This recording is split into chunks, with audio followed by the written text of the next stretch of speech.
Hello and welcome.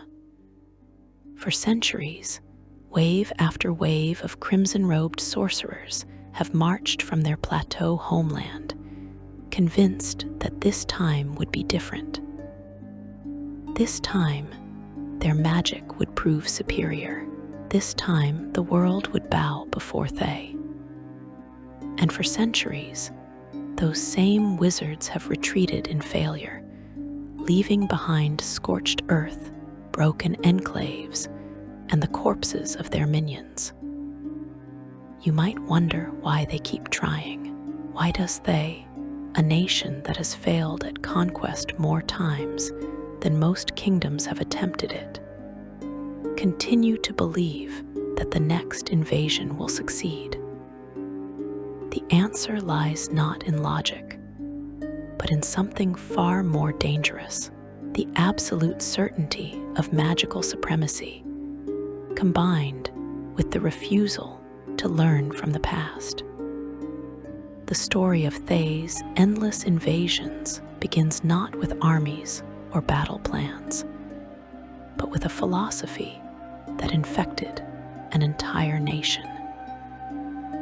To understand why the Red Wizards keep attacking and keep failing, you need to understand what Thay truly is: not merely a country, but a living experiment in magical totalitarianism, where power flows from arcane knowledge, and where those without magic exist only to serve those who possess it. The seeds of Thay were planted centuries before the nation's actual founding. In the year -1087 Dale Reckoning, a powerful wizard named Thade led a rebellion against the god kings of Mulhorand, attempting to carve out an independent realm in the Empire's northern territories. Thade believed that mortal wizards had surpassed the divine powers in magical knowledge and deserved to rule themselves. His revolt initially showed promise, but by -1081 Dale Reckoning, the god kings had crushed the rebellion utterly. Thade and his conspirators were defeated, and Mulhorand's control over the northern provinces was restored. But the idea that wizards should rule themselves, that magical power justified sovereignty, did not die with Thade. It lingered in the minds of ambitious spellcasters throughout the northern reaches of Mulhorand's empire. For over 1,000 years, this philosophy festered and grew, passed down through generations of wizards who chafed under divine rule. The true birth of Thay came in the year 922 Dale Reckoning, when a powerful wizard named Ithaz Buvar led a new rebellion against Mulhorand. This time, the wizards were better prepared, better organized, and aided by a most unexpected ally: Eltab, a demon lord whose power rivaled that of the god kings themselves. The rebel wizards, who had taken to wearing distinctive red robes to mark their status and unity, marched on the provincial capital of Delhumide. What followed was the Battle of Thazilhar, a confrontation that would reshape the political landscape of Eastern Faerun forever. The Red Wizards, combining their arcane might with Eltab's demonic power, shattered the Mulhorandi armies sent against them. They razed Delhumide to the ground, destroying it so completely that it served as both a military victory and a symbolic statement. The old order was dead, and a new power had risen. In the aftermath of this triumph, Ithaz-Buvar declared the founding of Thay, naming himself the first Zulkir. The name Thay itself honored an ancient wizard who had first rebelled against the god kings, keeping alive the memory of resistance even in defeat. The rebel wizards claimed the northern plateau region of the former Mulhorandi Empire, establishing borders that would remain largely unchanged for centuries to come. But Thay's founding was not a liberation in any meaningful sense.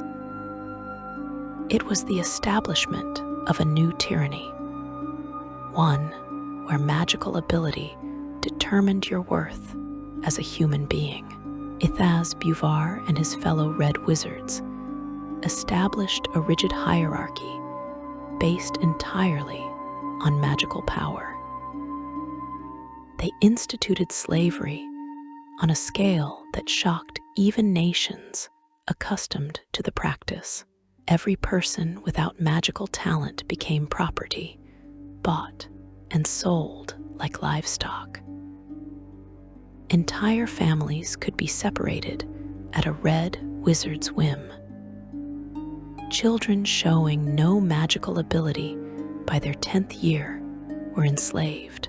This was not cruelty for cruelty's sake, though there was plenty of that. This was the logical conclusion of their philosophy. If magic determined worth, then those without magic had no worth at all. In the year 1030 Dale Reckoning, Ithaz-Buvar, who had transformed himself into a lich to extend his rule indefinitely, established the Council of Zulkirs. This council would consist of 8 archmages, each mastering one of the 8 schools of magic: abjuration, conjuration, divination, enchantment, evocation, illusion, necromancy, and transmutation. Below them came the Red Wizards themselves, ranked by magical power and political connections. Below them, everyone else existed as chattel. This philosophy created a society obsessed with power in its rawest form. Every Red Wizard sought to climb higher, to gain more magic, to dominate their rivals.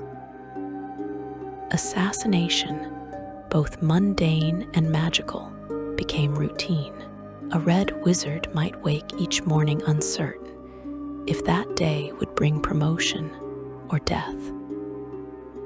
Paranoia was not a character flaw in Thay. It was survival instinct.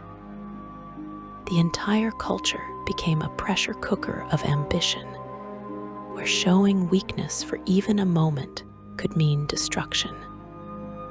Why does a nation built on this foundation inevitably turn to conquest?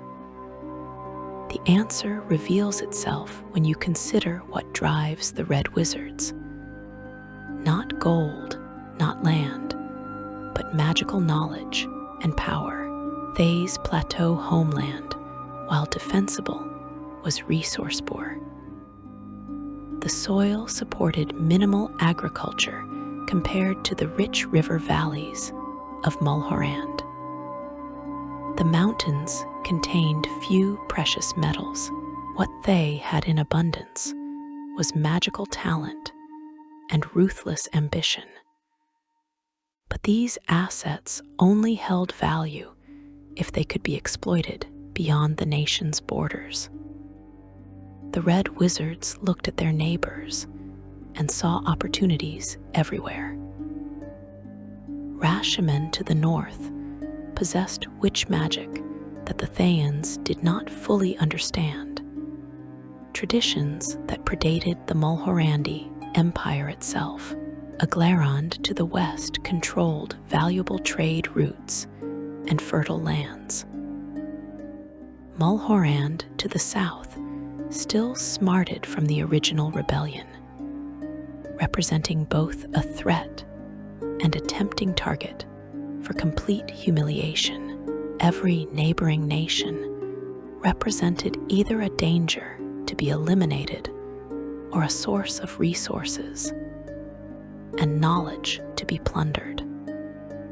But there was something deeper driving Thayan expansionism, something woven into the very structure of their society.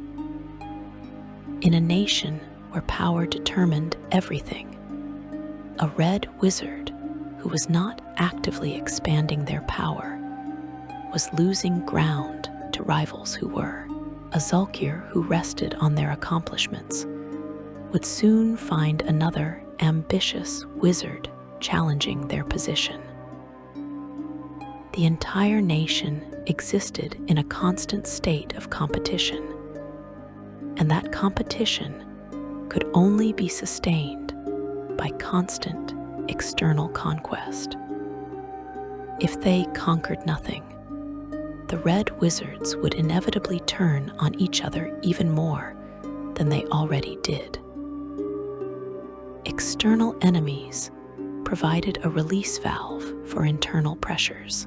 Every invasion, even those that failed, at least provided opportunities for ambitious wizards to prove themselves.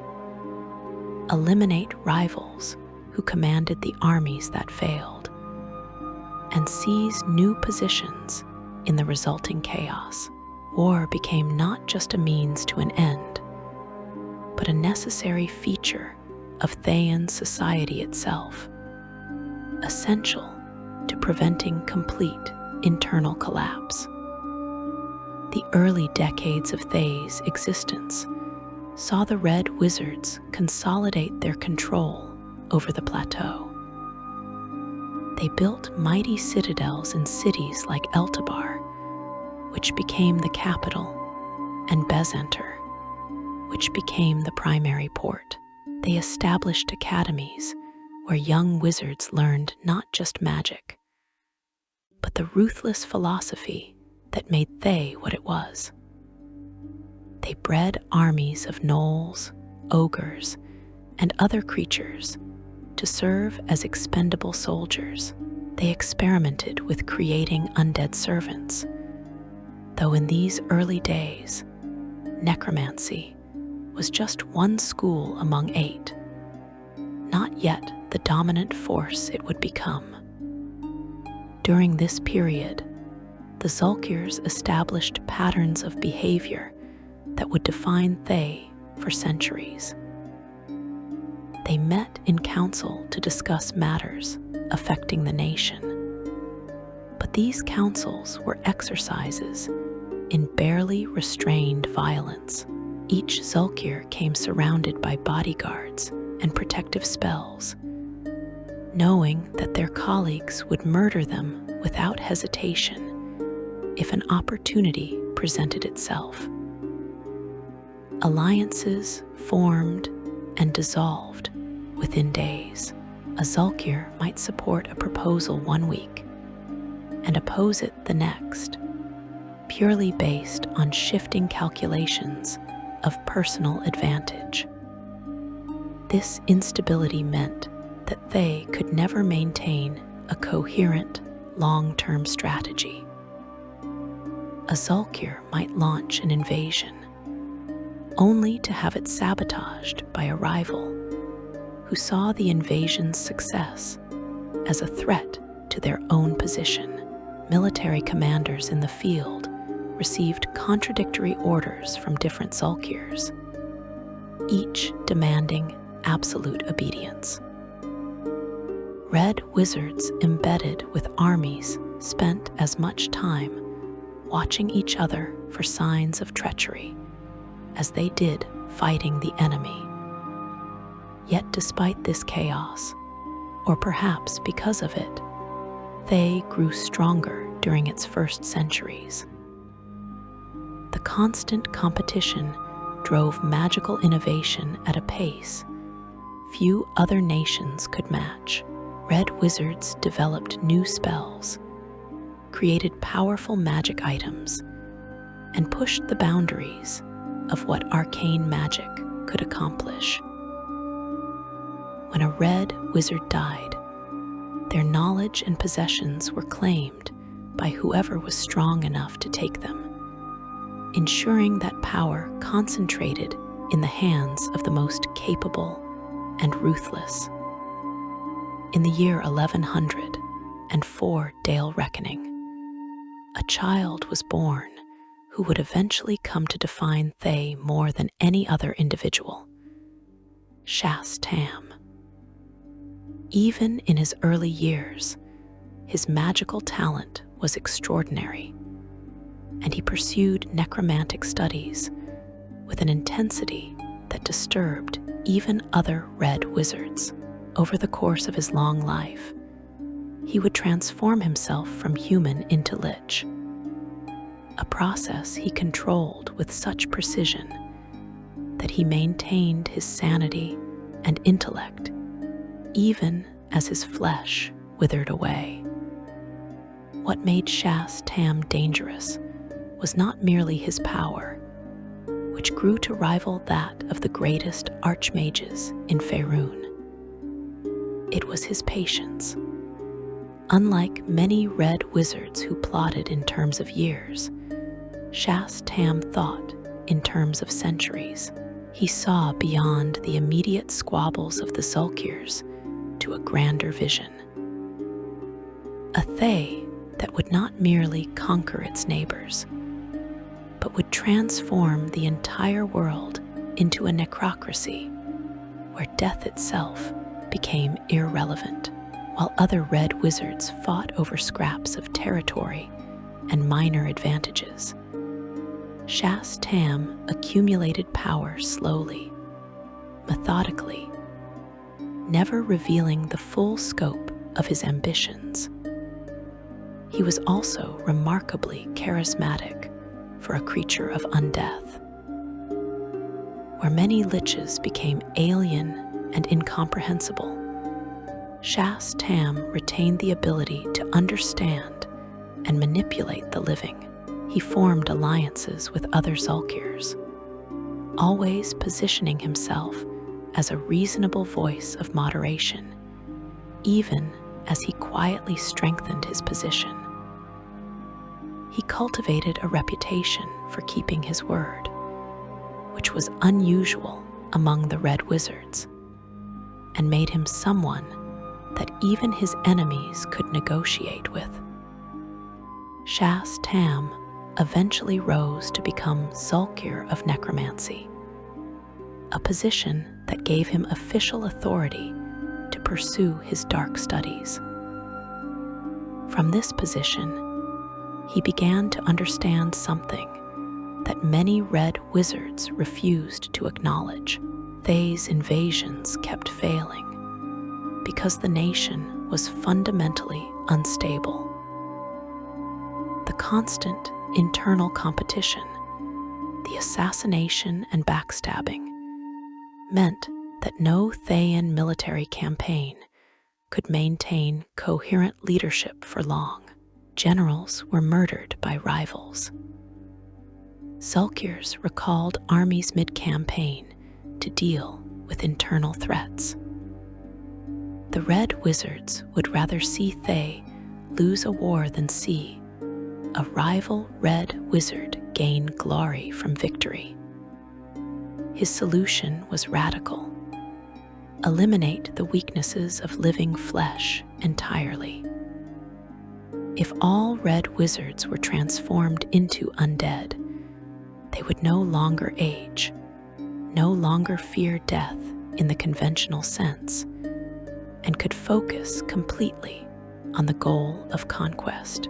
If the entire population of Thay became undead slaves, they would require no food, no rest, and would obey without question or resistance. An undead Thay would be an unstoppable Thay, freed from the weaknesses of mortal concerns and the distractions of biological need. But Szass Tam could not implement this vision immediately. The other Zulkirs, even those who respected his power, would never willingly undergo transformation into lichdom. Most Red Wizards feared death too much to embrace undeath voluntarily, seeing it as a last resort rather than an improvement. The living population of Thay would resist becoming undead slaves with every resource at their disposal. Szass Tam would need to be patient, to slowly accumulate power and influence until the moment came when he could impose his vision by force. So he waited, participating in the councils of Zulkirs, supporting invasions when it suited his purposes, opposing them when it did not. He built up his personal power base, recruiting Red Wizards who shared his vision or who could be convinced to follow him. He established networks of spies and agents throughout Thay and beyond its borders. He experimented with ever more powerful forms of necromancy, creating undead servants that surpassed anything seen before. And he watched as Thay launched invasion after invasion, each one following the same patterns, each one failing for the same fundamental reasons. The Plateau Nation continued to churn out armies, continued to scheme against its neighbors, continued to believe in its inevitable triumph. And the world beyond Thay's borders prepared once again for the crimson-robed sorcerers to come, knowing from bitter experience that they would attack, but learning with each conflict how to turn them back. This was Thay in its essence during its early centuries. Brilliant, powerful, convinced of its superiority, and completely incapable of recognizing why it kept losing. The invasions would continue, wave after wave, each one learning nothing from the last, each one certain that Thayan magic would finally prove supreme. The Red Wizards had created a machine that could only move in one direction, and that direction was always toward war, always toward conquest, always toward failure that they refused to acknowledge as anything but temporary setbacks on the road to inevitable victory. Section 2. The early invasions and Rashemen's defiance. The first targets of Thayan aggression were obvious to anyone studying a map. Rashemen lay directly to the north, a land of harsh winters and even harsher warriors. Aglarond stretched along the western coast, its peninsula jutting into the sea of fallen stars. Mulhorand sprawled to the south, the old empire from which Thay had torn itself free. Each represented a different kind of challenge, and each would teach the Red Wizards lessons they refused to learn. Rashemen became Thay's obsession almost immediately after the nation's founding. The land itself seemed to mock everything the Red Wizards believed about magical supremacy. Here was a nation where women wielded the true power, not through arcane study in towers, but through primal connections to the land itself. The Witchlaren, the witches of Rashemen, drew their magic from sources the Red Wizards barely understood. They did not command through domination, but through partnership with spirits and the natural world. They guided rather than ruled, working alongside the berserker warriors known as the Rashemi, who formed the backbone of the nation's defense. The conflicts between Thay and Rashomon began within decades of Thay's founding and continued for centuries. The pattern was always similar. Thayan forces would march north with armies of slaves and mercenaries, augmented by red wizards wielding devastating arcane magic. The Red Wizards expected quick victories against what they perceived as primitive opponents. What they found instead was a land that fought back with every resource at its disposal. The Witchlaren did not meet Thayan armies in pitched battles where the Red Wizards' superior organization might prevail.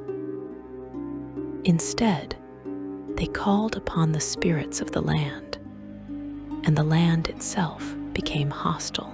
Blizzards descended with unnatural suddenness, burying Thayan soldiers in drifts of snow. Wolves, bears, and even stranger creatures attacked supply lines with coordinated precision that suggested intelligence behind their actions. The Red Wizards found their divination spells clouded, their scrying attempts blocked by forces they could not identify or counter using conventional arcane theory. When the Rashomon warriors finally engaged, they did so on their own terms.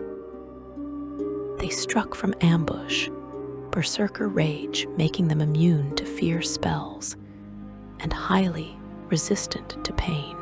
A Rashomon warrior could take wounds that would drop a normal soldier and keep fighting until their heart stopped beating entirely.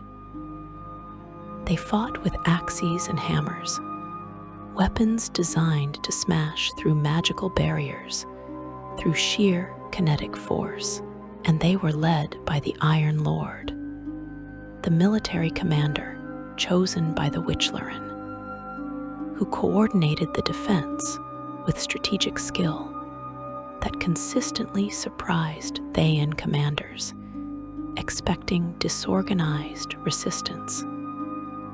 The invasions would last weeks or months before Thayan forces retreated, having lost substantial portions of their armies without achieving meaningful objectives.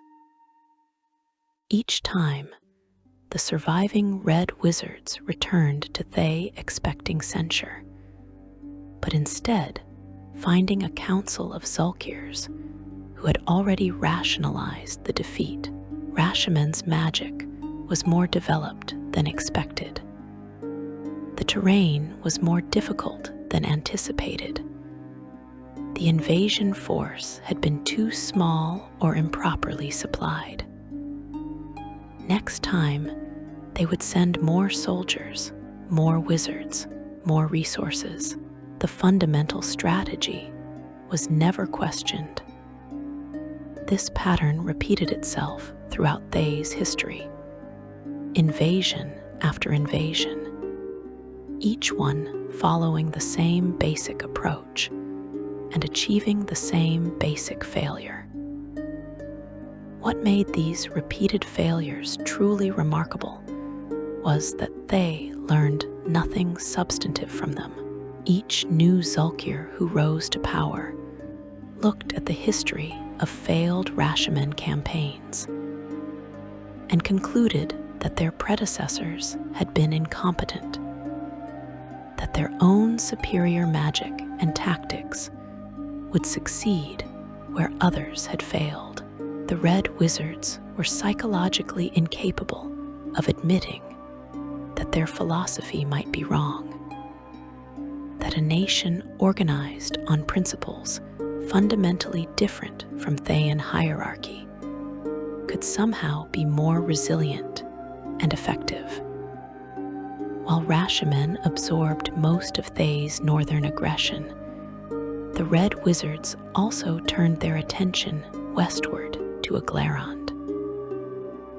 This conflict had a fundamentally different character, shaped by the presence of the symbol, one of the 7 sisters chosen by the goddess Mistra. The symbol, whose true name was Elasra Silverhand, was not merely a powerful sorceress. She was one of the most formidable archmages in all of Faerun, whose power exceeded that of any individual Red Wizard, and likely surpassed what all but the greatest Zulkirs could achieve, even working in concert. The symbol became ruler of Aglarond in the year 1220 Dale Reckoning, and her presence transformed the strategic situation entirely. Before her rule, Aglarond had been vulnerable to Thayan aggression, its defenses adequate but not overwhelming. With the symbol's arrival, Aglarond gained a strategic asset that Thay simply could not counter. A single individual whose magical power and tactical unpredictability made conventional military planning nearly impossible. The early Thayan attacks on Aglarond were primarily naval in nature, based on what we know of Thay's strategic approach to Western expansion. Thay built fleets based out of Bezenter, their primary port city, and sent them across the Sea of Fallen Stars to raid Aglarond's coastal settlements. These raids initially succeeded in capturing slaves and magical resources, burning villages, and generally terrorizing coastal populations. The Red Wizards began to believe that Aglarond would prove an easier conquest than Rashemen. Then the symbol engaged directly, and the strategic calculus changed entirely. She could strike at Thayan naval forces with devastating effectiveness, appearing suddenly to destroy ships before reinforcements could arrive. Her magic was not bound by the careful, systematic approaches that Red Wizards favored. She was creative, improvisational, and overwhelmingly powerful. Where a Red Wizard might carefully plan a sequence of spells to disable a ship, the symbol would simply unleash raw magical force that tore vessels apart. The Thayan response was to build more ships and send them in larger numbers, following their usual pattern of responding to setbacks with increased force rather than changed strategy. This approach had limited success.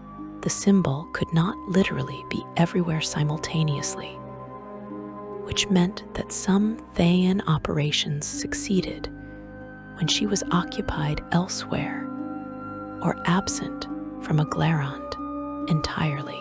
But she could move so quickly and strike so devastatingly that overall Thayan naval operations achieved little of strategic value.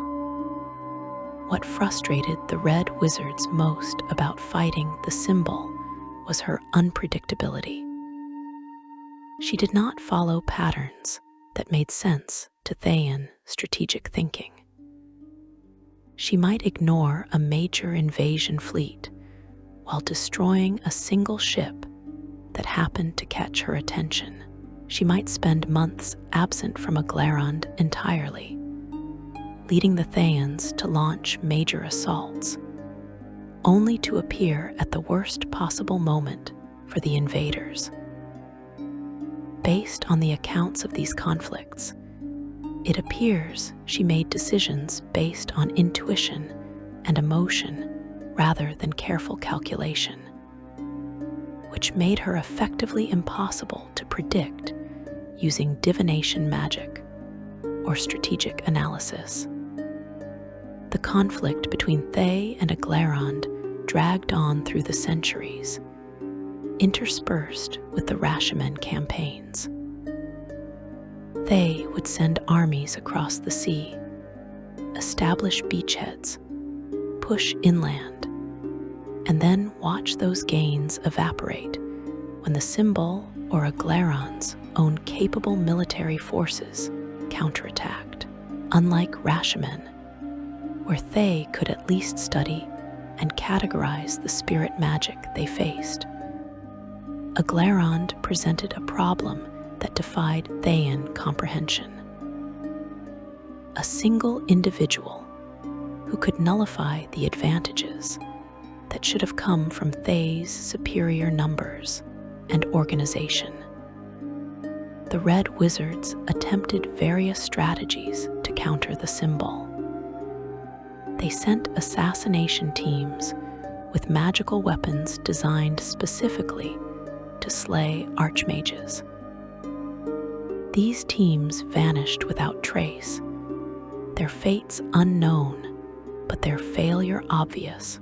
They tried to overwhelm her with simultaneous attacks at multiple points along Aglarond's coast, forcing her to choose which threat to address. She simply prioritized the largest forces first, then hunted down the others.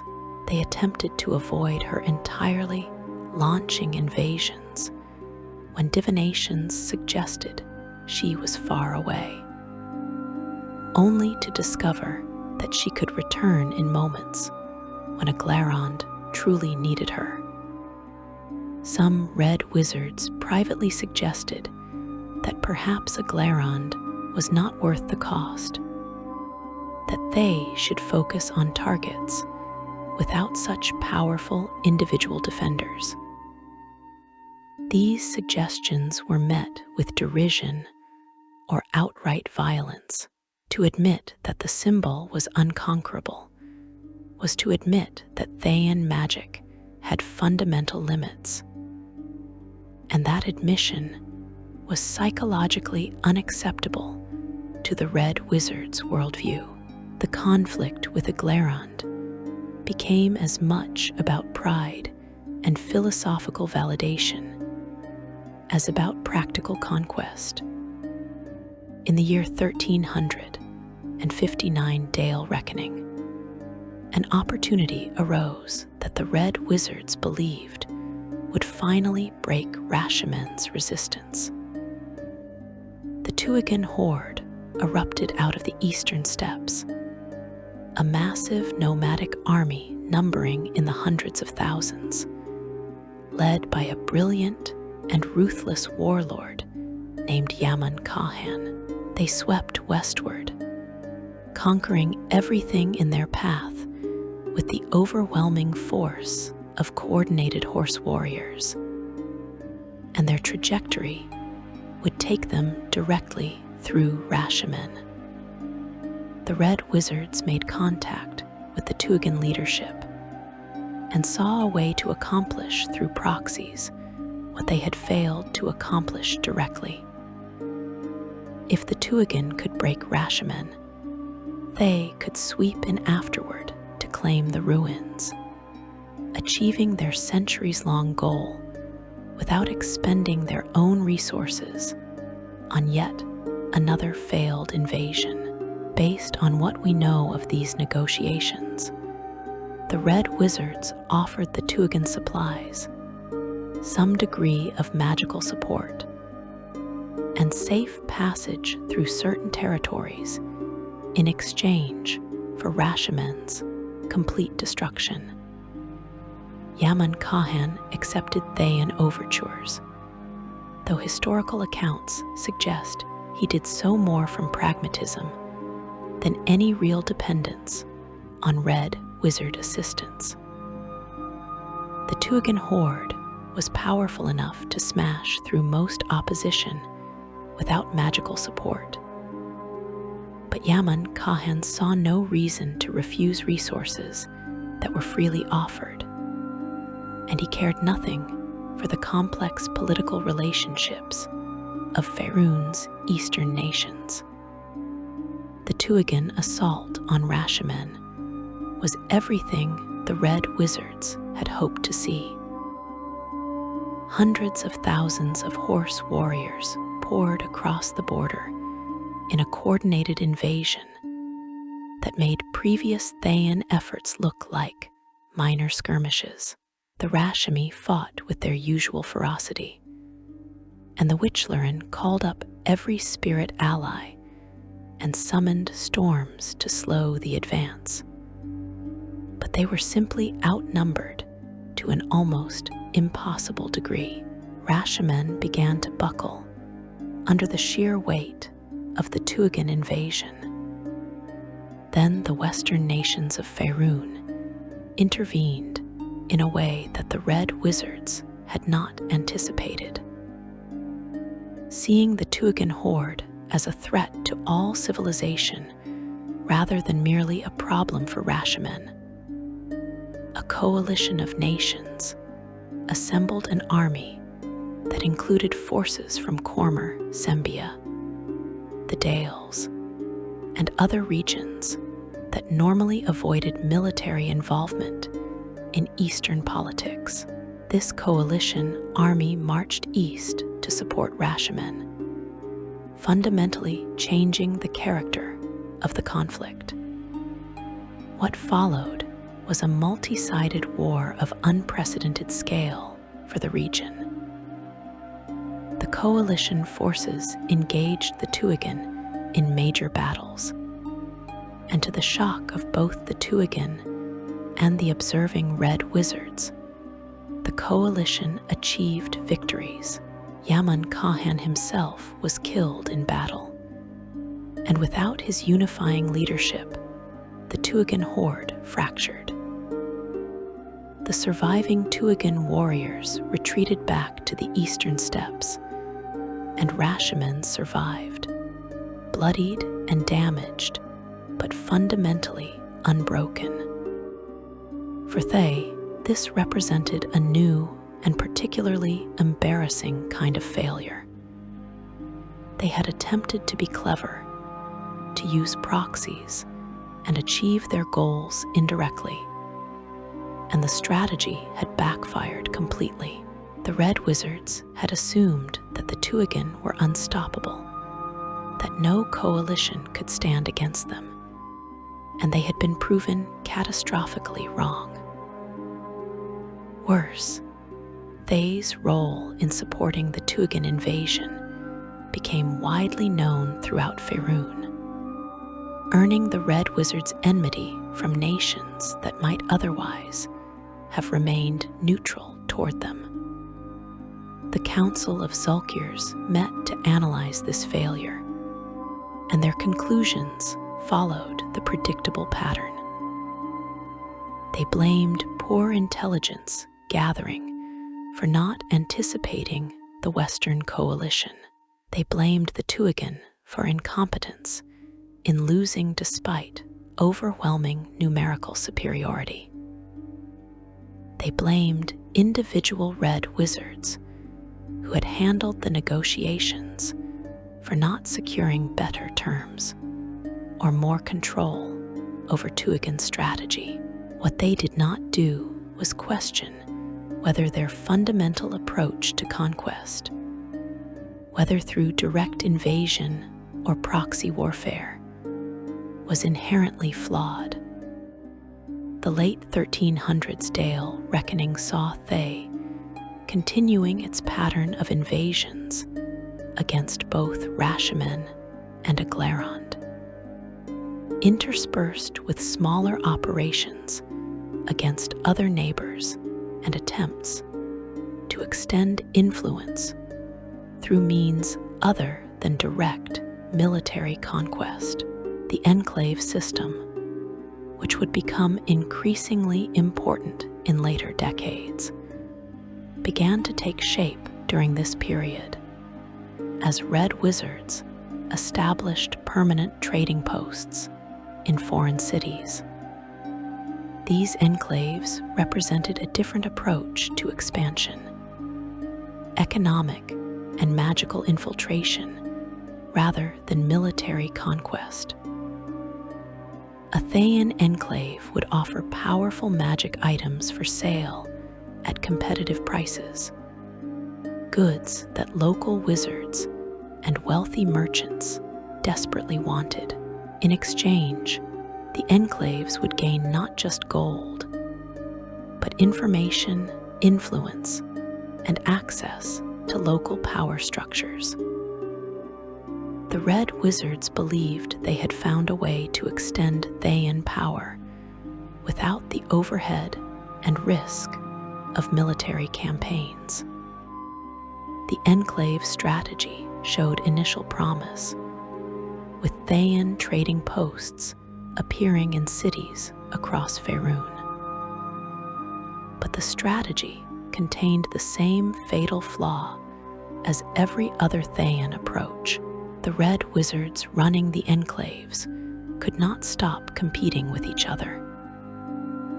An enclave in one city would undercut prices in another city's enclave, not to serve Thay's overall interests, but to make a rival Red Wizard appear incompetent to the Zulkirs. Enclaves would hoard valuable intelligence rather than sharing it. When local authorities grew suspicious and moved against an enclave, other enclaves would sometimes refuse to help, seeing an opportunity to claim the failing operation's territory and resources. By the end of the 1300s Dale reckoning, the pattern was firmly established. Thay would invade, Thay would fail, and Thay would immediately begin planning the next invasion. Convinced that this time would be different, the specific reasons for each failure varied, from the symbol's overwhelming individual power to Rashomond's resilient spirit magic to the unexpected intervention of coalition forces. But the underlying cause remained constant, a society structured around internal competition and an ideology that prevented learning from mistakes. The invasions continued, wave after wave, each one following familiar patterns, each one achieving the same fundamental outcome. And the Red Wizards, both individually and collectively, remained convinced that the next wave would finally break through, that Thayan magical supremacy would finally manifest itself in conquest and dominion over their neighbors. Section 3. The Time of Troubles Through the Spellplague. The year 1358 Dale reckoning brought catastrophe to Faerun in the form of the Time of Troubles. And with it came an opportunity that the Red Wizards were spectacularly ill-equipped to exploit. For several weeks between midsummer and the Feast of the Moon, the gods themselves walked the mortal world, stripped of much of their divine power and made vulnerable in ways they had never been before. Magic became unreliable across all of Faerun, with both divine and arcane spells producing unpredictable results or failing entirely. For most nations, this was a time of terror and confusion.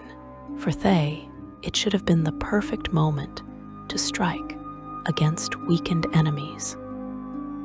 The Red Wizards relied primarily on arcane magic rather than divine favor, which could have given them advantages during this period when divine magic became particularly erratic.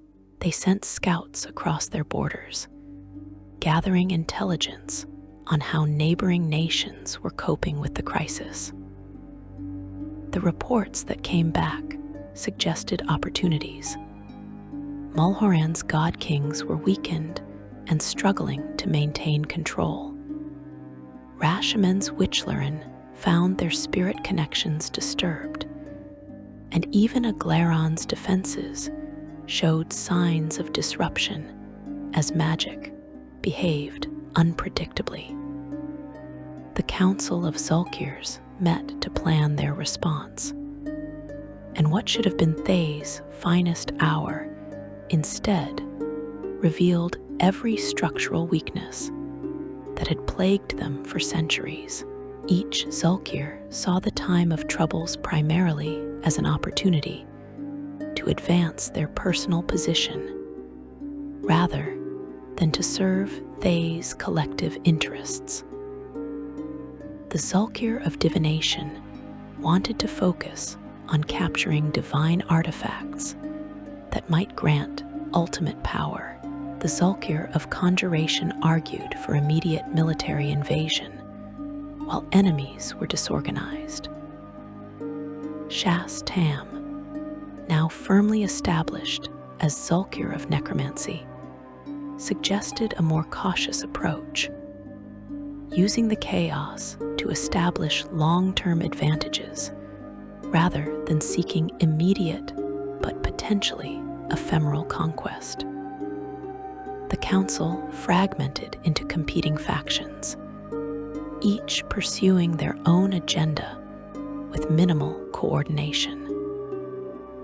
Some Red Wizards did launch attacks on neighboring territories, but these were uncoordinated efforts by individual ambitious wizards rather than coherent national strategy.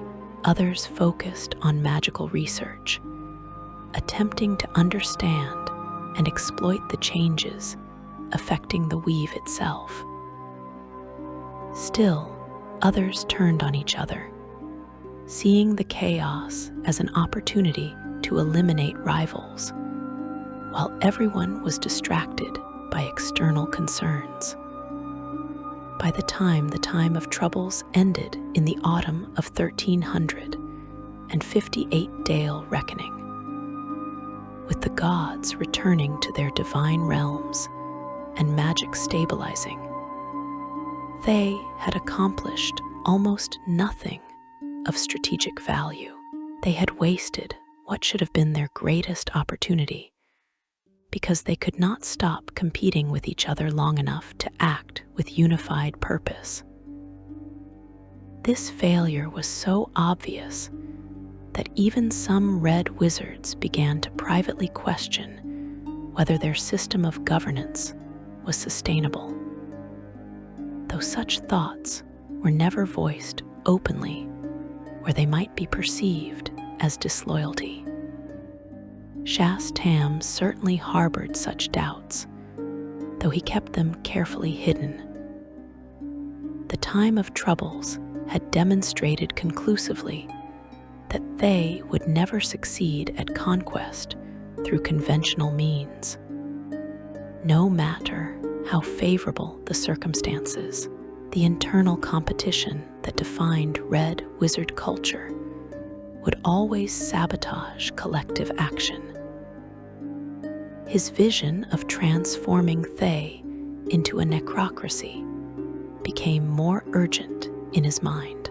This could imply that he saw undeath not merely as a path to personal power, but as the only solution to Thay's fundamental structural problems.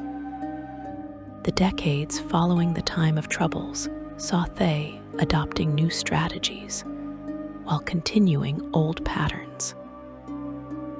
The Enclave system, which had shown modest success before 1300 and 58 Dale reckoning, became a central focus of Thayan foreign policy throughout the late 1300s and early 1400s. The Red Wizards expanded their network of trading posts aggressively, establishing enclaves in Waterdeep, Baldur's Gate, and dozens of other cities across Faerun.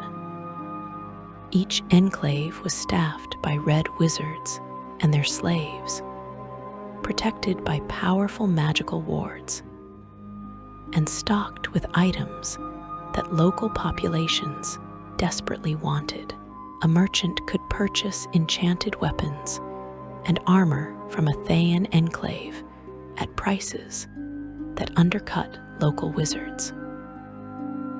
Adventurers could buy healing potions and spell scrolls in quantities and varieties unavailable elsewhere.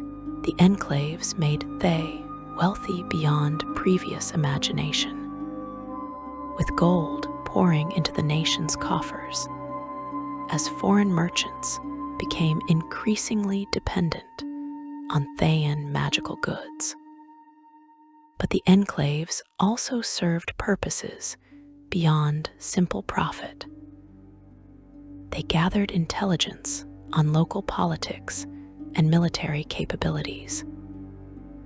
They recruited agents from among local populations, finding individuals whose greed or ambition could be exploited.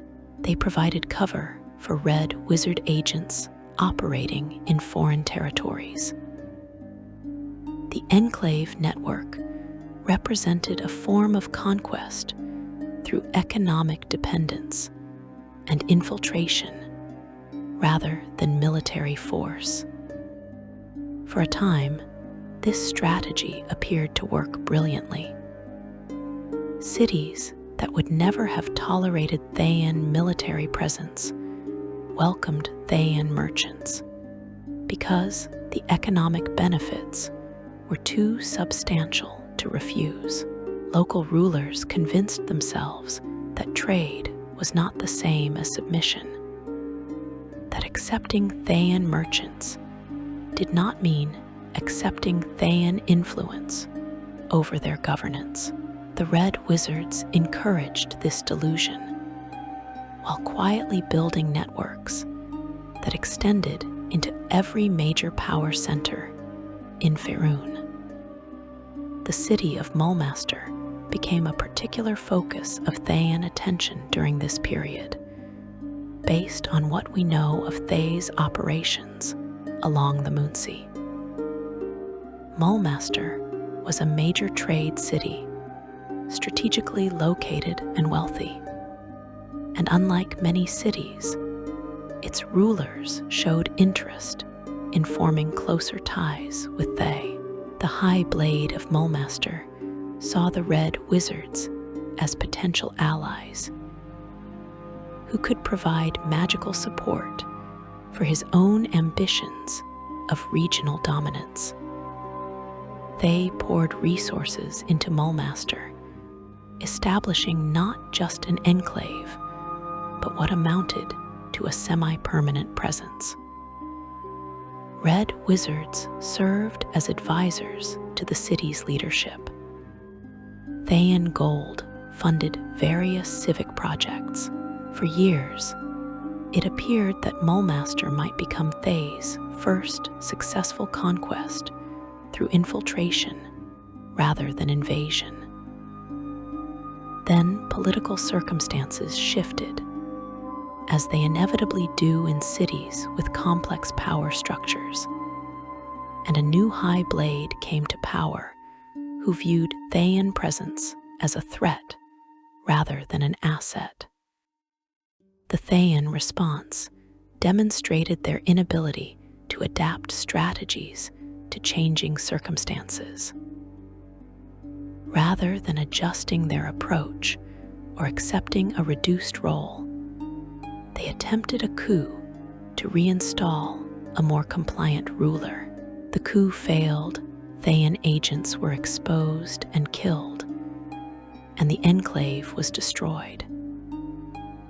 Decades of careful work evaporated because the Red Wizards could not accept even a partial setback without attempting to dominate through force.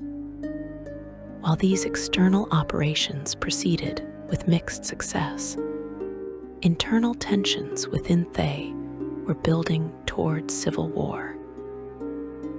Szass Tam had spent centuries accumulating power, and by the mid-1300s Dale reckoning, he had become arguably the most powerful individual in the nation. Other Zulkirs had come to resent his influence, even as they grudgingly acknowledged his magical superiority. Alliances formed against him among Red Wizards who feared what would happen if Szass Tam gained total control, and implemented his vision of an undead Thay. The conflict that would become known as the War of the Zulkirs erupted in 1357 Dale reckoning.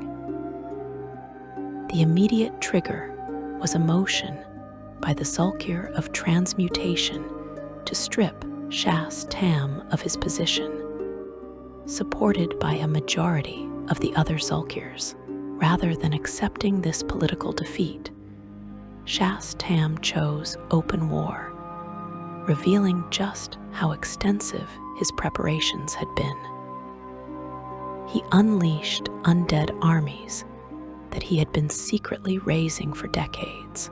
He called in favors from Red Wizards across Thay, who owed him their positions or their lives.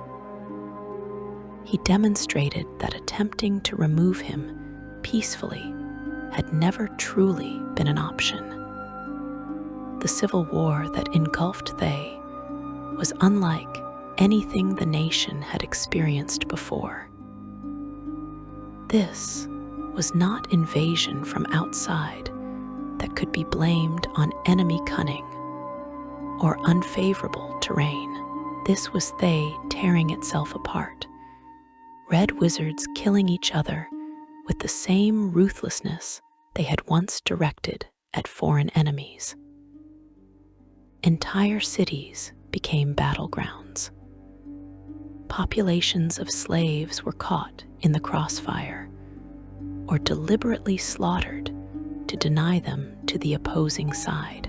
The plateau that had once been merely oppressive became a genuine hell. Szass Tam controlled the eastern portion of Thay, including the capital of Eltabar. The opposing Zulkirs, who maintained the title council of Zulkirs in contrast to Szass Tam's faction, held the western regions. Both sides committed everything they had.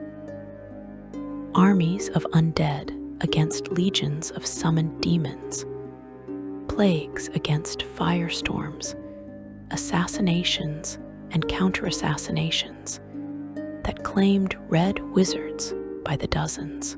The war dragged on for years, with neither side gaining decisive advantage. During this period of civil war, Thay's external operations collapsed almost entirely. Enclaves were abandoned as Red Wizards were recalled to fight in the civil conflict.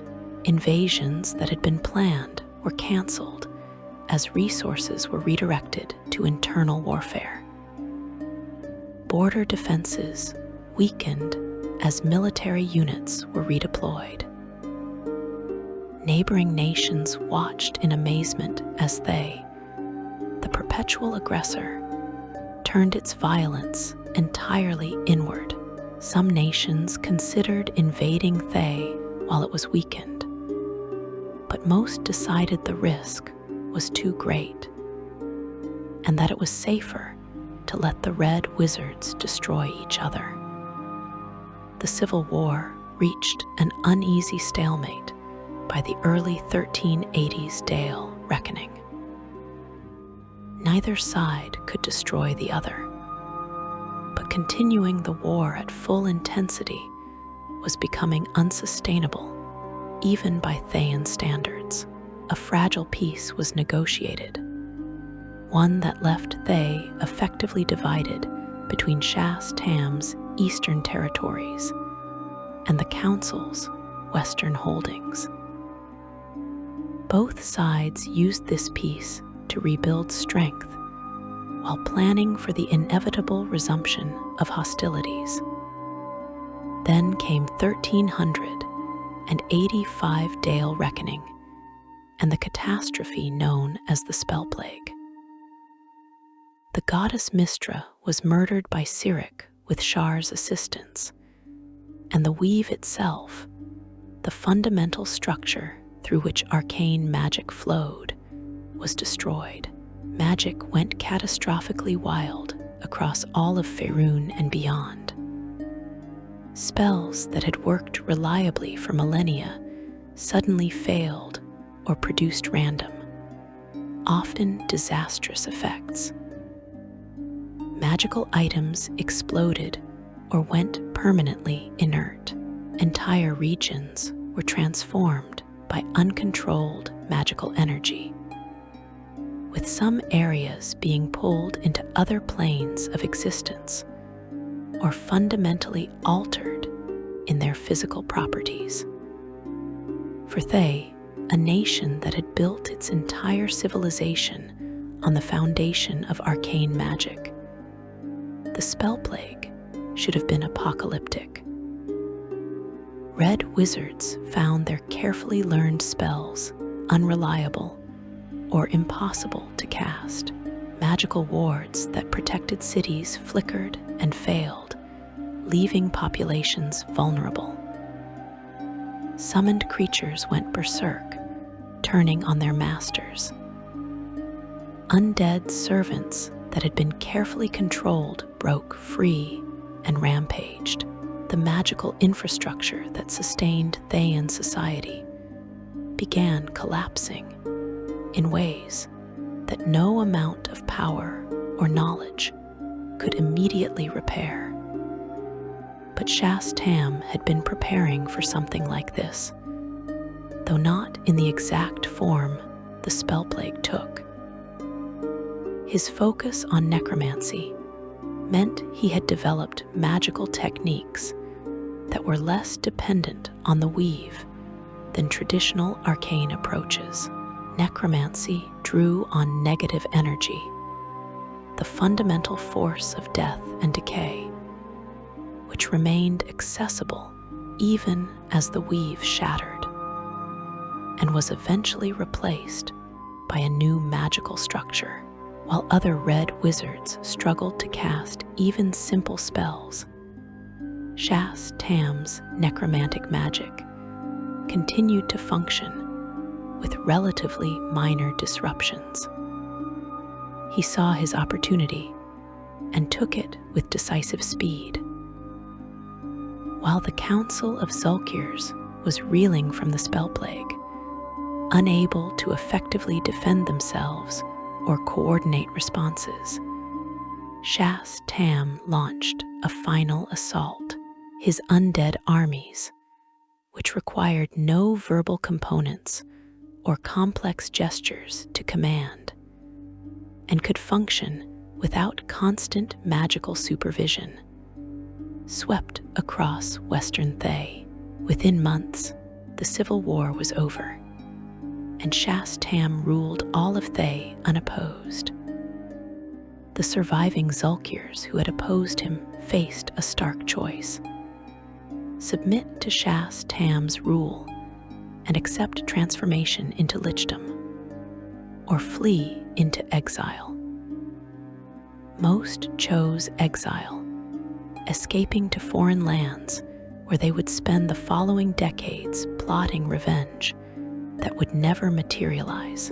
A few accepted transformation, becoming undead servants of Szass Tam's vision, though whether they truly accepted or simply saw no alternative to destruction remains unclear from historical accounts. Szass Tam wasted no time implementing the plan he had nurtured for centuries. He began systematically transforming the entire population of Thay into undead. The living residents who had survived the Civil War and the Spell Plague were given a choice that was barely a choice at all: accept undeath willingly or be destroyed and raised as mindless undead servants anyway.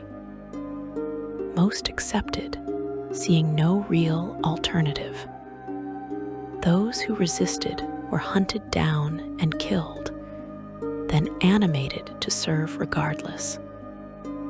Within a decade of the spell plague, Thay had become a true necrocracy, a nation of the dead ruled by a lich of unimaginable power.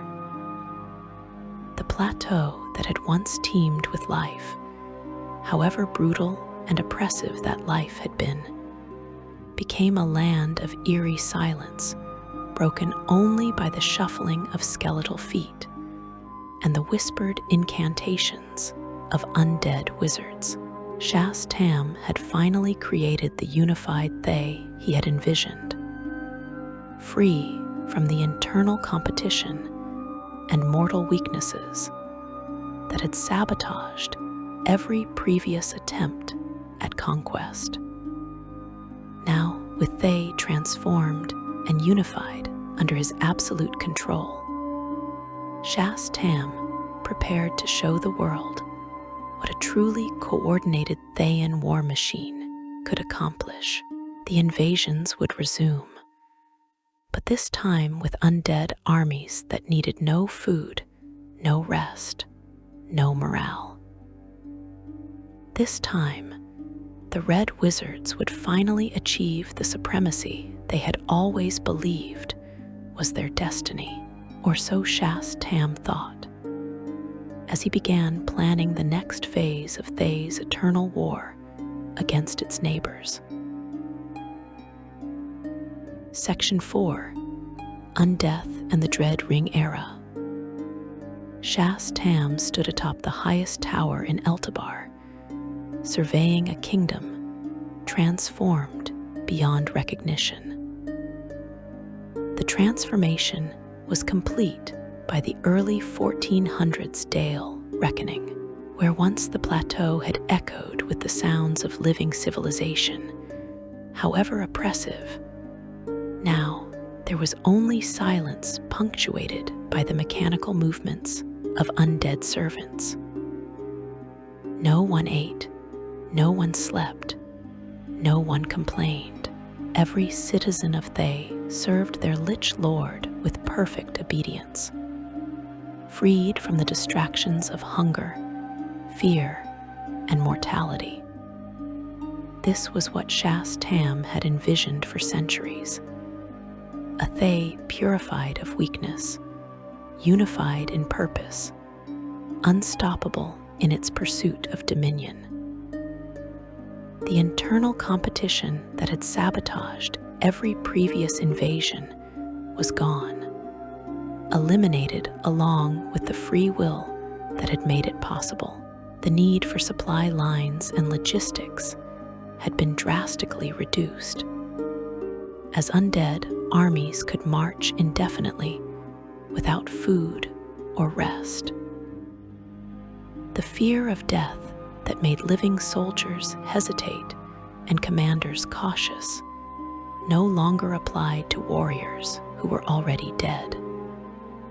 The spell plague had reshaped magical reality across Faerun, creating new conditions that Szass Tam learned to exploit with characteristic patience and thoroughness. The weave had been replaced by a different structure for channeling arcane power. And while most wizards struggled to adapt their centuries of training to this new reality, Szass Tam's necromantic focus gave him significant advantages. He could raise undead on a scale previously impossible, creating armies that dwarfed anything living Thay had fielded. He developed new forms of undeath that possessed intelligence and magical ability, while remaining absolutely loyal to his will. But undead armies on such a massive scale required power sources beyond what traditional necromancy could provide. animating a few dozen skeletons or zombies required manageable amounts of magical energy, sustaining tens of thousands of intelligent undead across vast distances demanded infrastructure that even Szass Tam's immense personal power could not maintain alone. His solution was the Dread Ring Network, one of the most ambitious magical projects ever attempted in Faerun. The concept was elegant in its horrible simplicity. Establish massive necromantic ritual circles in strategic locations across the continent, each one serving as an anchor point for Szass Tam's power, and allowing him to project undead forces far beyond Thay's borders. Each dread ring would draw on negative energy from the Shadowfell, channeling it into the mortal world to sustain undead armies operating in the region. With enough rings properly positioned, Szass Tam could threaten every major population center in Faerun simultaneously. The first dread ring was constructed within Thay itself, a massive ritual circle carved into the bedrock of the plateau. It took years to complete, even with undead labor that never tired or required rest. The circle stretched for miles, inscribed with runes that channeled necromantic power with precision that reflected centuries of Szass Tam's accumulated knowledge. When he activated this first ring, the effect was immediately apparent to any creature sensitive to magical energy. The air itself seemed to darken, and every undead within the ring's influence felt a surge of dark power. But one ring within Thay's borders was merely the foundation. Szass Tam needed rings throughout Faerun, positioned to threaten multiple nations and force potential enemies to spread their defensive resources impossibly thin. The challenge was establishing these rings in foreign territory without immediate detection and destruction. This required a return to the patient, methodical approach that Szass Tam had perfected over his centuries of existence. The process began with infiltration on a scale that living Thay could never have managed. Szass Tam sent his most intelligent undead agents, those who could pass for living when necessary through magical disguises or careful behavior, into foreign territories. These agents purchased land in remote locations, established cover identities that would withstand casual scrutiny, and began the slow work of preparing sites for dread rings. Some posed as eccentric hermits building peculiar stone monuments.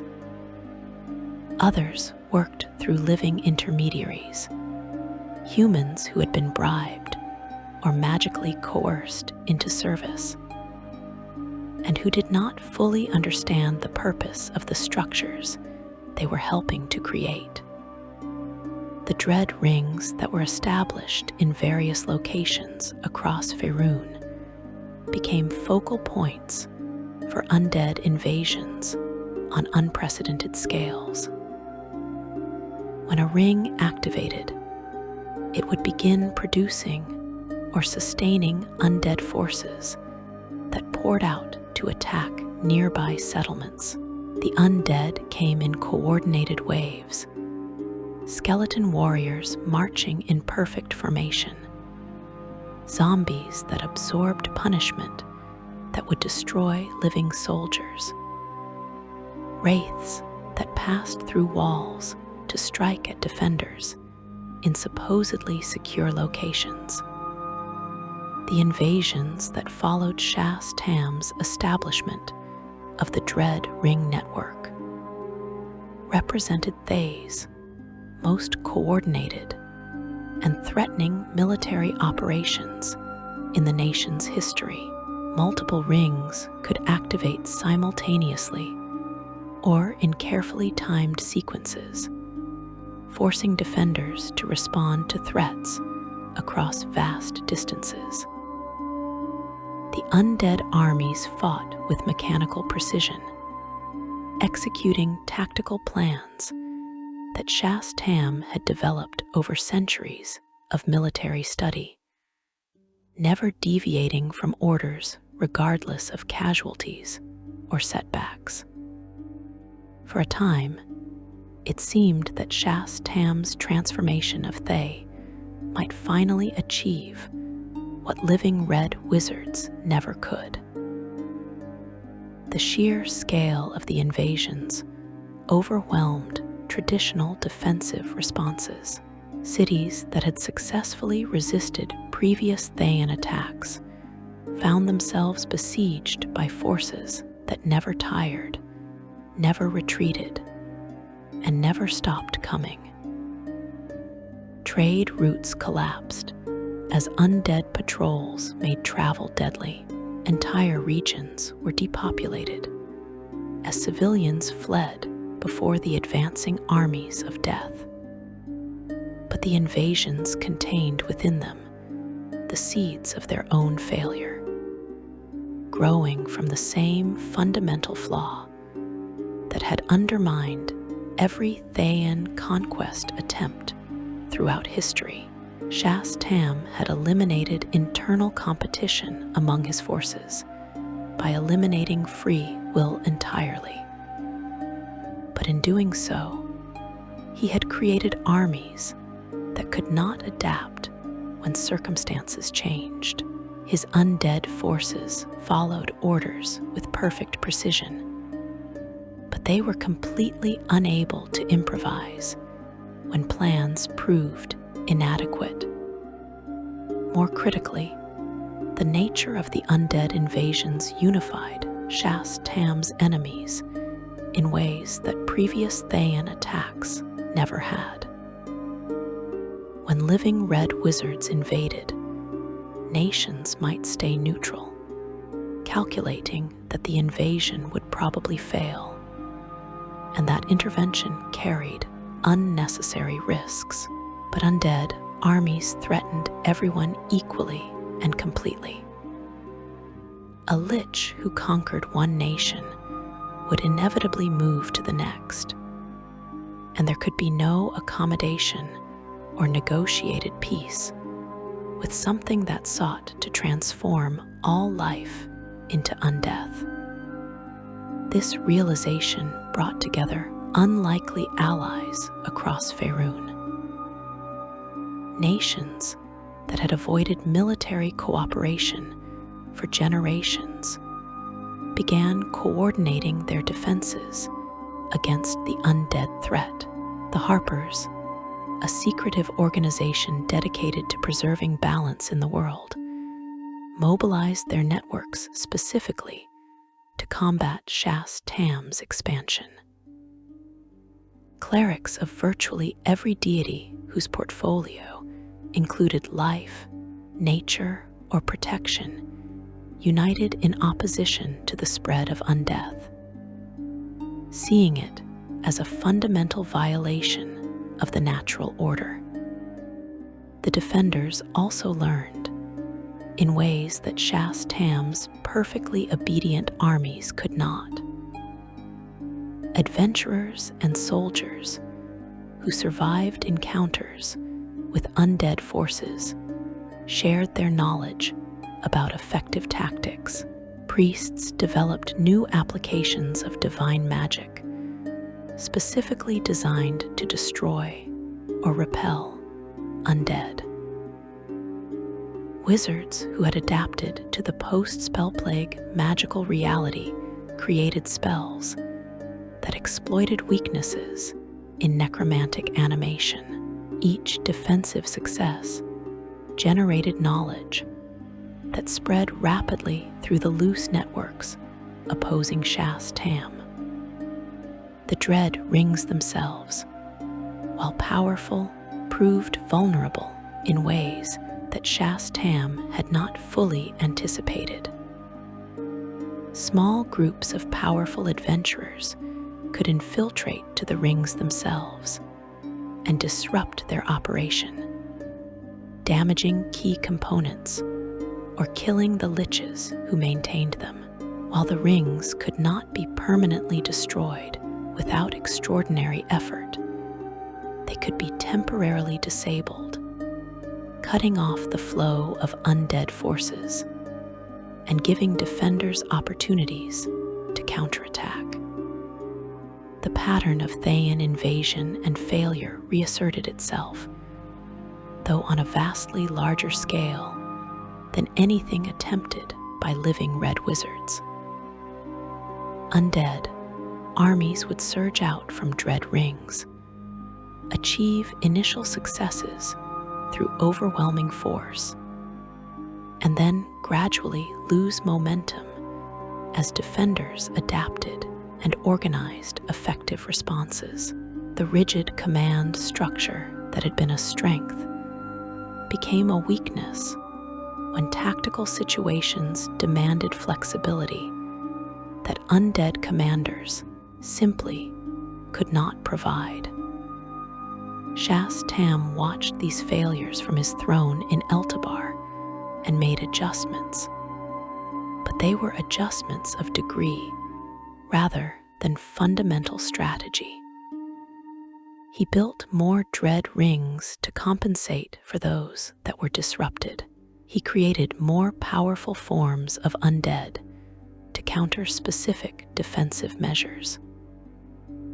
He refined his tactical planning to account for patterns he observed in enemy responses, but he never questioned whether his fundamental approach was flawed, whether an empire built entirely on undeath might contain inherent limitations that no amount of power could overcome.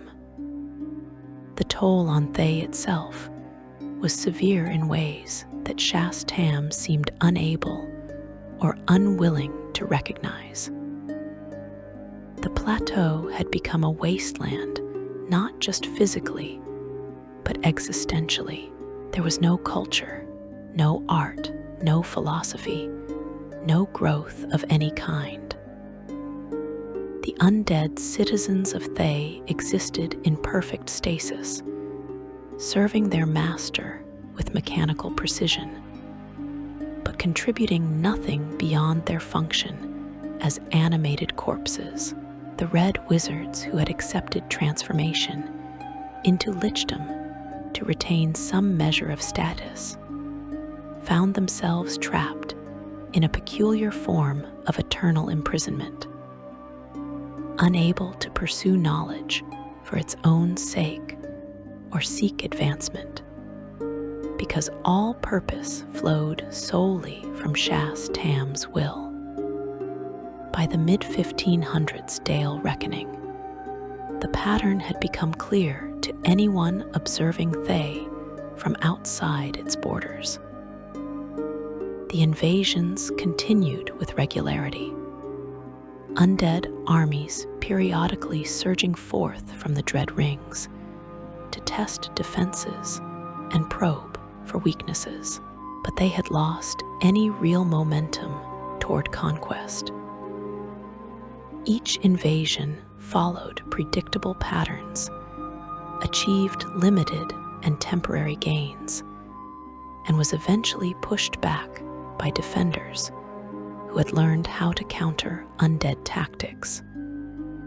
The other nations of Faerun adapted to this new reality, establishing permanent watch stations near known dread ring locations, training specialized anti-undead units, and developing early warning systems that could detect surges of necromantic energy. They built alliances and coordination mechanisms that allowed rapid response to undead incursions. In effect, Faerûn had turned Thay from an active existential threat into a manageable chronic problem, dangerous but containable through routine defensive measures. Szass Tam's great transformation of Thay had not achieved its intended purpose. An undead Thay was no more successful at conquest than a living Thay had been. The fundamental problems that had plagued the Red Wizards for centuries remained unchanged. Strategic inflexibility, inability to learn from failure, and a worldview that prevented recognition of when an approach was fundamentally flawed. All that had changed was the nature of the armies that marched forth to fail, and the undead had the dubious distinction of being able to fail repeatedly in the same bodies.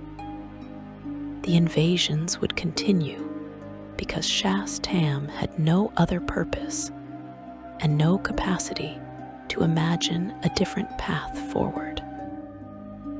The dread rings would spawn their armies, those armies would attack, and they would be turned back.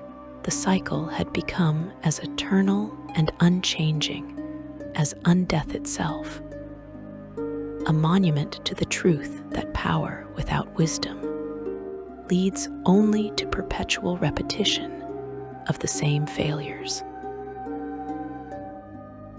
Section 5. The pattern of failure and modern legacy.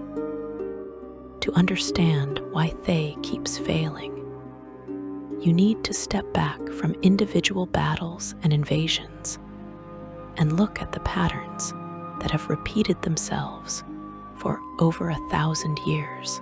The specific circumstances change, the leaders change. The nature of the armies changes from living slaves to undead servants, but the failures remain constant. This is not coincidence or misfortune. This is the inevitable result of fundamental structural problems that no amount of magical power can overcome. The first and most obvious problem is strategic inflexibility. The Red Wizards, whether living or undead, approach every conflict with the same basic assumption. Superior magical power will overcome any obstacle. When that assumption proves false, they do not question the assumption itself. Instead, they conclude that they simply did not apply enough power. This leads to a cycle where each failure prompts a larger, more resource-intensive invasion that fails for the same fundamental reasons as the previous one. Consider Rashemen, the nation that has defeated Thay more times than any historian can accurately count. Every Thayan invasion of Rashemen has followed essentially the same pattern for centuries. The Red Wizards march north with armies, confident that their arcane magic will overcome Rashemen's spirit-based traditions. The Witchlaren respond by calling on their allies and rallying the Berserker warriors. The land itself becomes hostile to the invaders through spirit magic that the Red Wizards still do not fully understand. Supply lines collapse under harassment from both natural and supernatural forces. The invasion bogs down and eventually retreats. A rational analysis would conclude that Rashemen's magic represents a fundamentally different approach to power that is equally valid and possibly more effective in certain contexts, particularly defensive warfare on home terrain.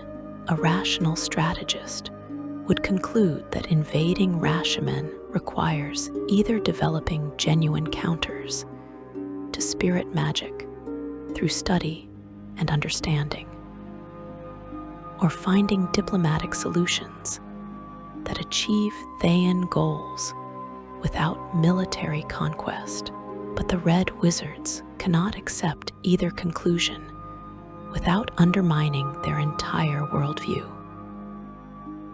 If other forms of magic can be equal or superior to arcane wizardry in certain applications, then the philosophical foundation of Thay collapses. If diplomacy might be more effective than conquest, then what justifies the centuries of suffering imposed on Thay's population, first as slaves and now as undead? So instead of learning from repeated failures, Thay treats each new invasion as if it were a fresh problem rather than a centuries-old pattern. They study the tactics of previous invasions, looking for minor technical errors, rather than questioning whether invasion itself is the wrong approach.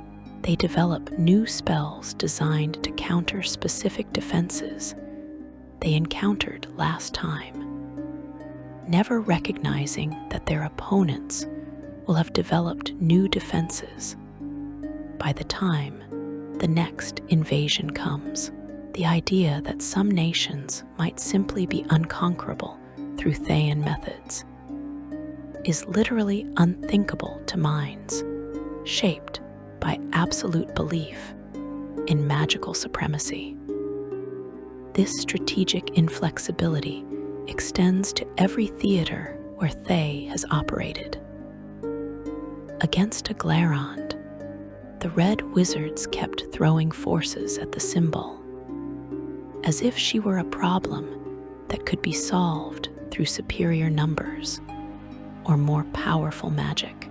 They never seriously considered that one individual, properly motivated and positioned, with power approaching that of the chosen of Mystra, might simply be beyond their capacity to defeat through conventional military means.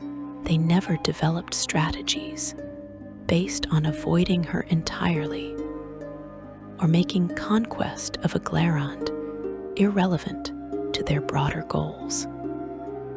The Enclave system showed the same pattern of inflexibility.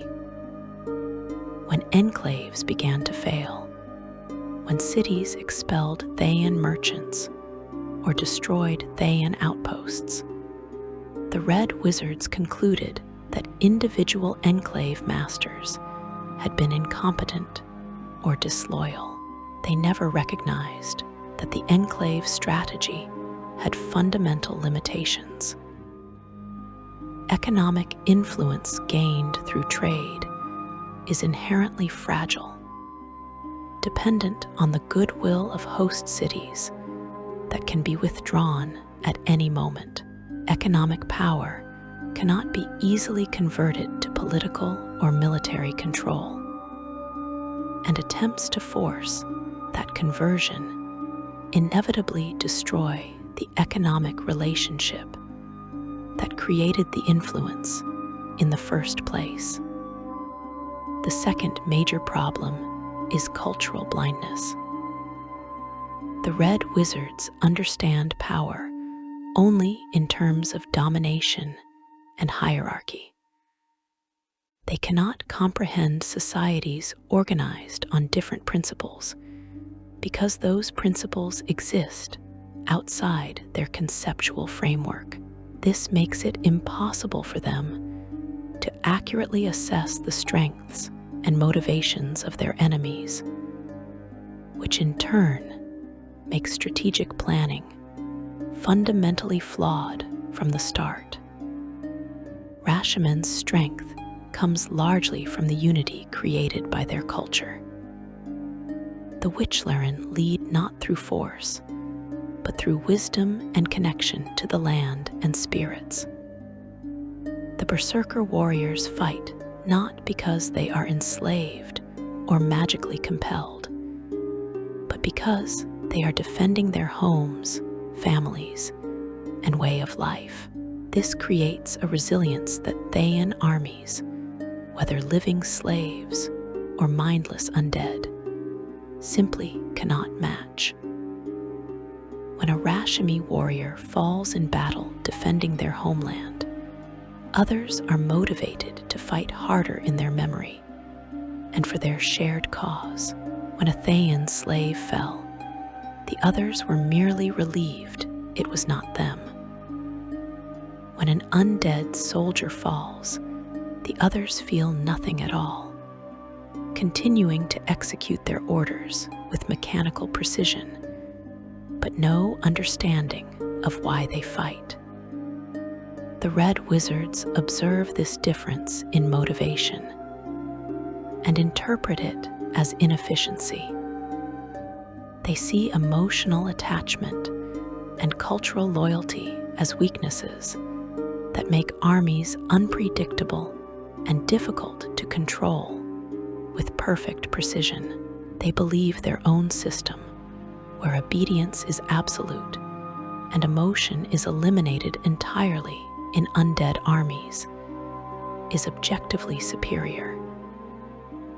They never recognize that the very things they see as weaknesses are actually sources of strength that their system cannot replicate, no matter how much power Szass Tam accumulates. This blindness extends to their understanding of magic itself. The Red Wizards categorize all magic into their 8 schools, and they assume that any magical tradition can be understood and ultimately mastered through this framework. When they encounter the Witchlaren's spirit magic, or the symbol's raw creative sorcery, they try to fit these practices into their existing categories. When those categories prove inadequate to fully explain or counter what they observe, they conclude that the magic is chaotic, primitive, or undeveloped, rather than recognizing that their categorical system might be incomplete, or that entirely different approaches to magical power might exist. The third problem is tactical rigidity. Thayan armies, whether commanded by living Red Wizards or directed by Szass Tam's undead intelligence network, fight in predictable ways. They rely on overwhelming force, magical superiority through prepared spells, and perfect coordination through hierarchical command structures. These are not inherently bad tactics, but they become predictable over time. And predictability is a potentially fatal weakness in warfare when your enemies have centuries of experience fighting you. Opponents of Thay have had generations to study Thayan methods and develop specific counters. They know that Thayan armies will rely heavily on arcane magic, so they develop strong anti-magic capabilities and stockpile items that provide magical protection. They know that Thayan forces will use summoned creatures and animated undead extensively. So they train specialists in dealing with these specific threats and ensure wide availability of weapons and spells effective against them. They know that Thayan command structures are centralized and hierarchical, so they prioritize killing or disrupting Red Wizard commanders and targeting the infrastructure that allows coordination. A flexible military force would recognize this pattern and adapt, changing tactics to exploit opponent weaknesses rather than repeatedly playing to their prepared strengths. But they cannot adapt in meaningful ways because adaptation requires acknowledging that their preferred methods might not be optimal in all circumstances. The Red Wizards would rather lose using what they consider proper magical tactics than win using approaches they consider beneath them or outside their magical paradigm.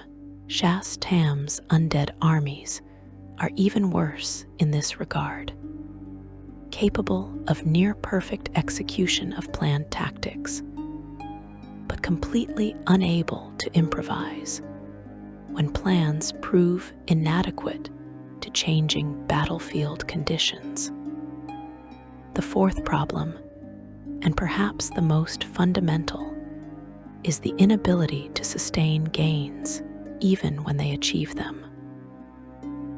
On multiple occasions throughout their history, Thayan forces have actually achieved initial conquest of territories or cities.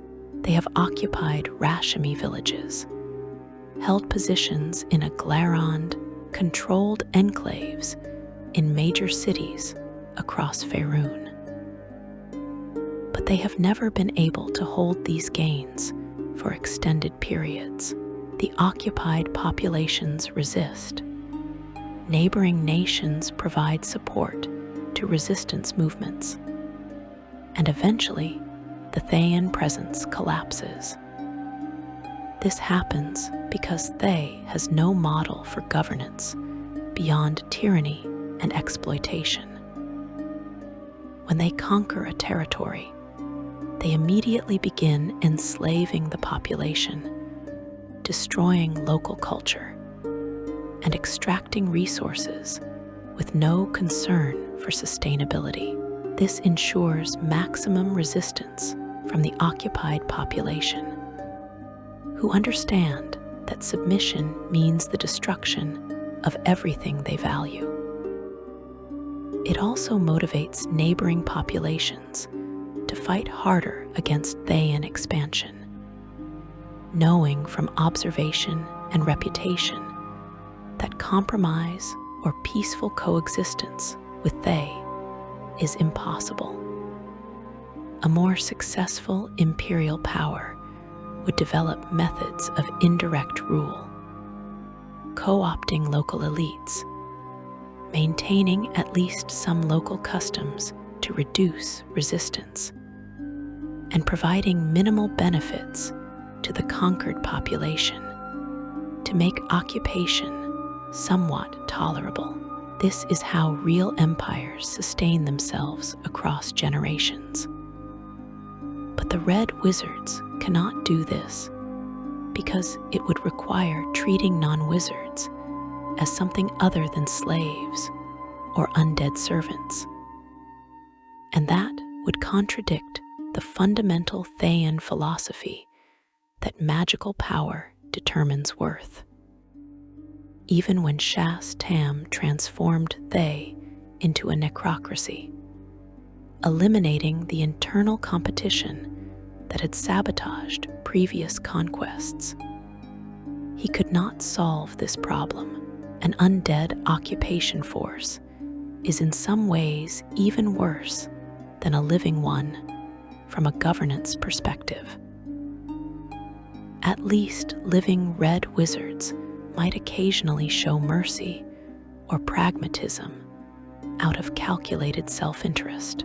Undead forces simply execute their orders without any capacity for flexibility, mercy, or recognition that circumstances might require adjusted approaches.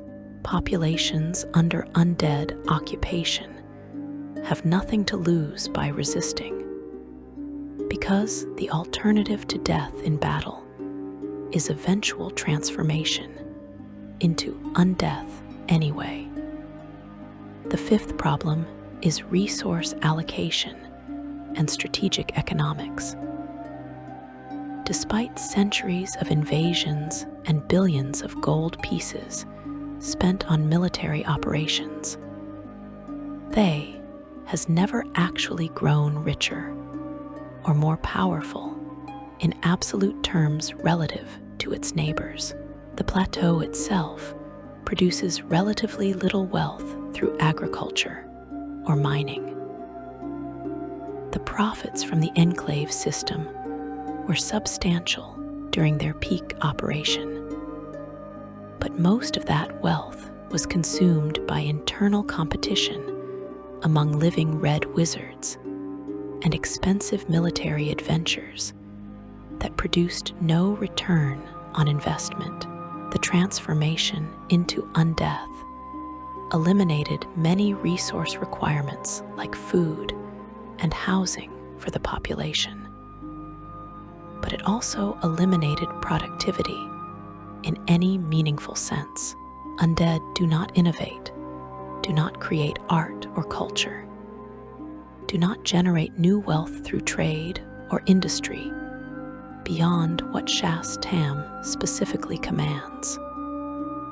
Every invasion represents a massive expenditure of resources, both material and magical, that produces no meaningful return even when partially successful. Armies must be raised or created, equipped with weapons and magical items, and transported across difficult terrain. Magic items are consumed in combat.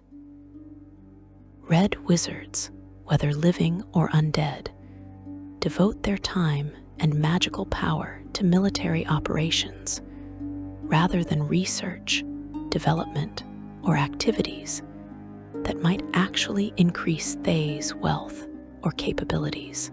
And the invasions themselves rarely capture enough wealth or resources to offset these enormous costs. A rational economic analysis would conclude that Thay would be vastly better off focusing on internal development and peaceful trade.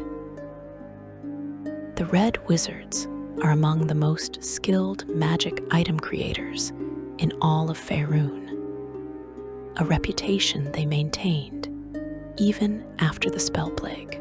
They could generate enormous wealth simply by producing and selling magical items to foreign markets without the massive overhead of maintaining vast military forces and conducting endless invasions. But this would require abandoning the dream of conquest through military domination. And that dream is too central to Thayan identity to be surrendered. Why then does Thay keep trying? Why does Szass Tam continue to launch invasions that follow the same patterns and produce the same failures century after century? The answer lies in understanding what Thay truly represents.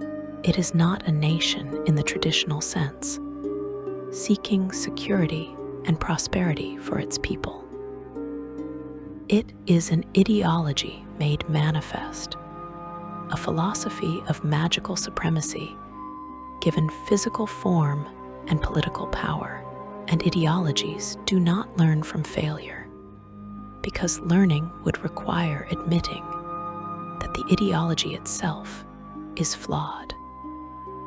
For the living Red Wizards during the centuries before Szass Tam's takeover, invasion served a purpose beyond its stated military objectives.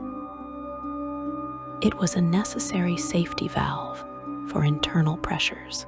Without external enemies to fight, the Red Wizards would inevitably destroy each other even faster than they already did through their constant internal competition. The state of perpetual war provided opportunities for advancement, ways to prove magical prowess, and targets for ambition that were not fellow Red Wizards. Every failed invasion, at least, served these internal purposes, even if it accomplished nothing in terms of actual conquest or territorial expansion. For Szass Tam and his undead Thay, invasion serves a different purpose, but one equally divorced from rational strategic goals. Szass Tam has spent over 1,000 years, first as a living wizard, and then as a lich, pursuing the dream of magical supremacy over all of Faerûn. That dream has defined his existence for longer than most civilizations have existed. To abandon it now would be to admit that his entire prolonged existence has been wasted, that his transformation into lichdom and his transformation of all Thay into a necrocracy were catastrophic mistakes. This is psychologically impossible for a mind that has spent centuries justifying every action as a step toward inevitable victory. So the invasions continue, not because they have any real chance of achieving total conquest, but because stopping would require a complete reevaluation of Thayan purpose and identity. The Red Wizards, living or undead, are trapped in a cycle of their own creation, unable to escape, because escape would mean acknowledging that everything they believe is fundamentally wrong. The current state of Thay represents stagnant threat made eternal. The dread rings remain active, constantly producing undead that harass border regions of neighboring nations. Small-scale incursions happen with grim regularity, probing defenses, testing responses, achieving nothing of lasting strategic value. Szass Tam continues to plan elaborate invasions that fail for the same reasons previous invasions failed.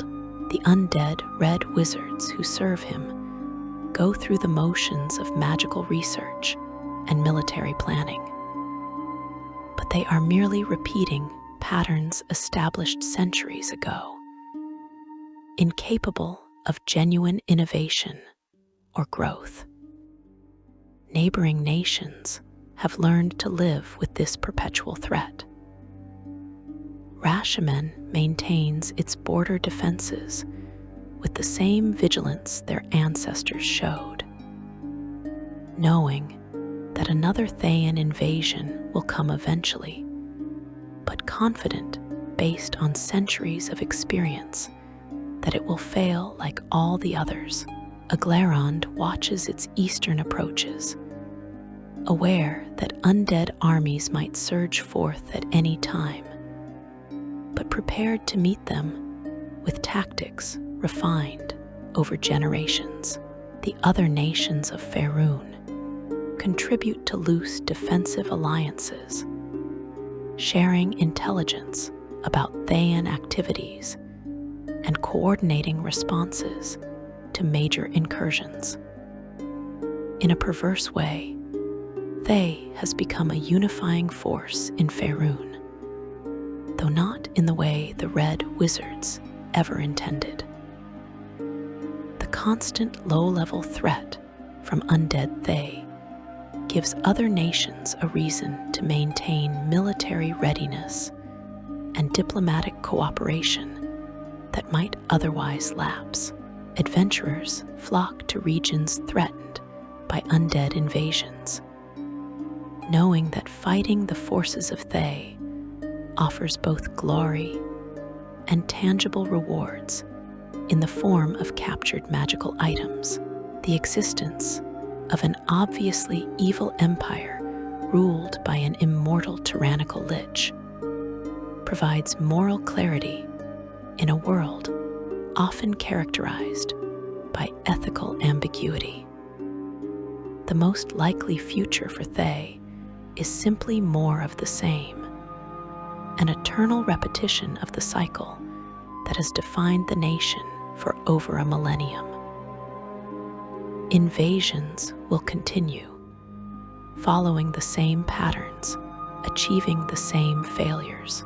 The dread rings will spawn their armies of undeath. Defenders will rally to turn back the tide, using tactics and strategies refined through generations of experience. The cycle will repeat, eternal and unchanging, a testament to the dangers of ideology untethered from reality and power divorced from wisdom. There are profound lessons here for anyone who studies power and its applications. Thay demonstrates conclusively that raw power, whether magical or military, is not sufficient to achieve lasting success or build anything of enduring value. Strategic flexibility, cultural understanding, and the ability to learn from failure are equally important, perhaps more so. Thay shows what happens when an entire society becomes trapped by its own ideology, unable to see alternatives, because those alternatives contradict fundamental beliefs that define identity itself. Thay proves that technological or magical superiority alone cannot overcome determined resistance from people fighting for things they genuinely value. Most importantly, Thay serves as a warning about the dangers of treating people as means rather than ends.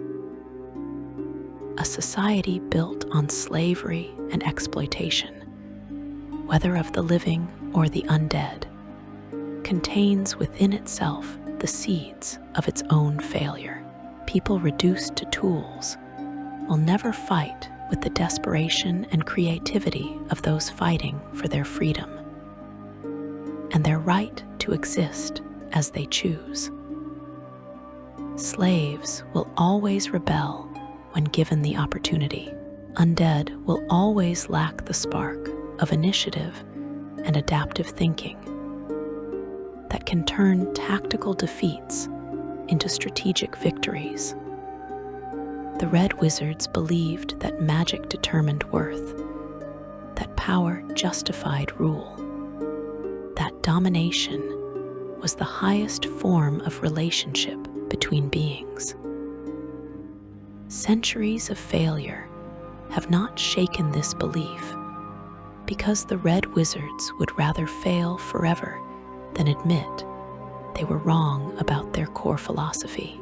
And so they continue, wave after wave, invasion after invasion, learning nothing, achieving nothing, serving only as a cautionary tale for others who might be tempted to follow similar paths of seeking power for its own sake, without wisdom to guide its application. Thay's story is not yet over. Szass Tam still rules from his throne in Eltabar, an immortal tyrant presiding over a kingdom of eternal death. The dread rings still pulse with necromantic energy drawn from the Shadowfell.